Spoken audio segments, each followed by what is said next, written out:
What's good, Culturalist Army? It's your man CJ Williams tapping in with another list for your viewing pleasure. This one is for my die-hard No Limit fans. We did 97 through 2000, but we can't just stop there. For this video, we will rank the 6 albums that dropped from the tank in 2001. You know what to do. Hit the like and subscribe button if you're feeling the content. With that out the way, let's get to it. Number 6, Master P, Game Face. Just when we thought things couldn't get any worse from 2000's ghetto postage, P doubled down on the trash with one of his worst outings, Game Face. To be a Master P fan when this dropped, you took a lot of shit. Trust me. It was hard to defend it then and impossible to do it now. The album is 80% P by himself, and let's say the soldiers were missed, as well as Beats by the Pound, as the production is atrocious. Yes, we know you could argue anything post Beats by the Pound suffered a fall off in production, but not to this extent. Then there's the songwriting, and P basically making the same song twice with the singles Ooh Wee and Rocket. Look, we're not gonna try and make excuses, but allegedly this was a money grab by P to recoup some paper he felt he was owed. So if that's the case, we'll shoot him some bail, but man, this wasn't it. If we had to pick a highlight, maybe the last record, Lost It and Get It Back, featuring a solid Jackson 5 sample, but man, that's about it. Spoiler alert to our 2000 No Limit list, but if the face of your label has the worst album of the year 2 years straight, probably not a good sign for the future. Number 5, Little Romeo. Little Romeo. In no world should a 12-year-old Little Romeo's album be better than a Master P project, but here we are. Let's be clear, in no way does this placement mean that this album was good, because it wasn't, but there's a little bit of a curve, because I mean, come on, he was hella young. A blatant attempt at having a No Limit version of Bow Wow, P decided to push his son into the spotlight after basically everyone not named Silk the Shocker left the label. Now, we at Culturalist Theory understand the logic. For every Pepsi, there's a Coke.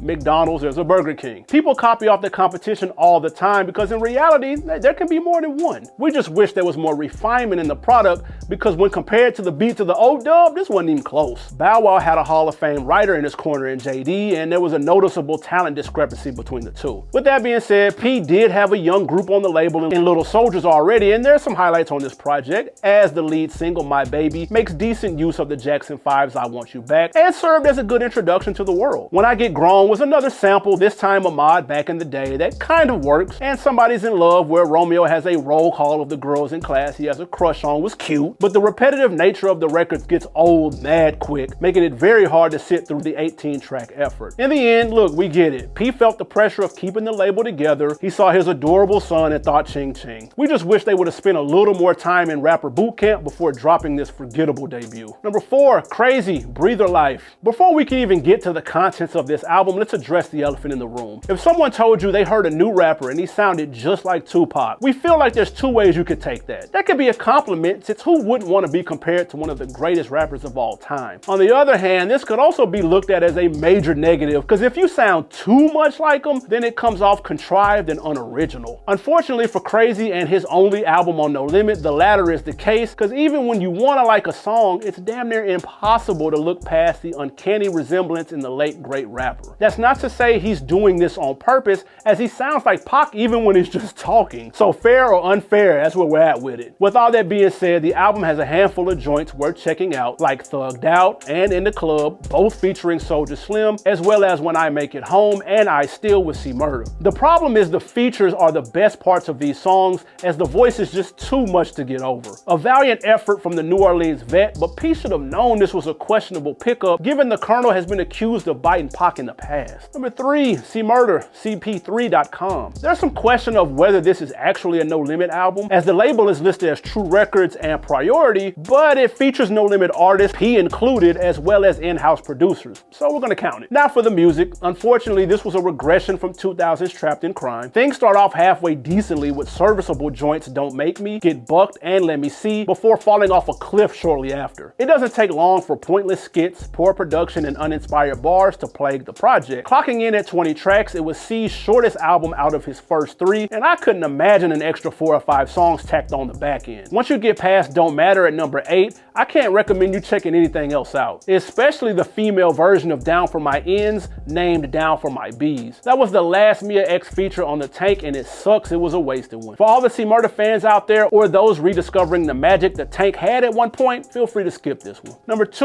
Soulja Slim, Streets Made Me. One of the realest and rawest to represent the NO, Soulja Slim dropped his second and final No Limit album summertime 2001. Streets Made Me was a more than solid follow-up to his acclaimed debut. No shortage of quality records, joints like I'm a Fool, Make It Happen, and What You Came For have aged relatively well. Inevitably, comparisons will be made to his stellar debut, Give It To Him Raw, and admittedly it does fall short, both critically and commercially. We wouldn't blame Slim for that, as P was juggling about 10 plates at once, so something was going to get dropped. And not to beat a dead horse, but Beats by the Pound leaving also played a major role. With that being said, Streets Made Me was still a satisfying effort by one of New Orleans' most revered artists. Number 1, Silk the Shocker, My World, My Way. With No Limit having a slow 2000s, expectations were non-existent for the first release of 01, Silk the Shocker's 4th album, My World, My Way. And I don't know if the bar was so low when this dropped, but this album surprised the hell out of us. Say what you want about Silk's unorthodox style or the fact people like to place him at the top of worst rapper lists, but he's honestly got more than a few solid albums under his belt, this included. Silk put the tank on his back, coming out swinging early in the album with fire like Nah Nah Nah, Run, and the singles He Did That and That's Cool with Trina. Gotta give props where props are due, and the youngest Miller brother picked the best beats on a No Limit album in a minute. Now let me be clear, nothing on here was necessarily groundbreaking, but this sounded more in line with No Limit's heyday than other projects leading up to it. Records like the thoughtful What's Heaven Like and the final mystical No Limit feature Them Boys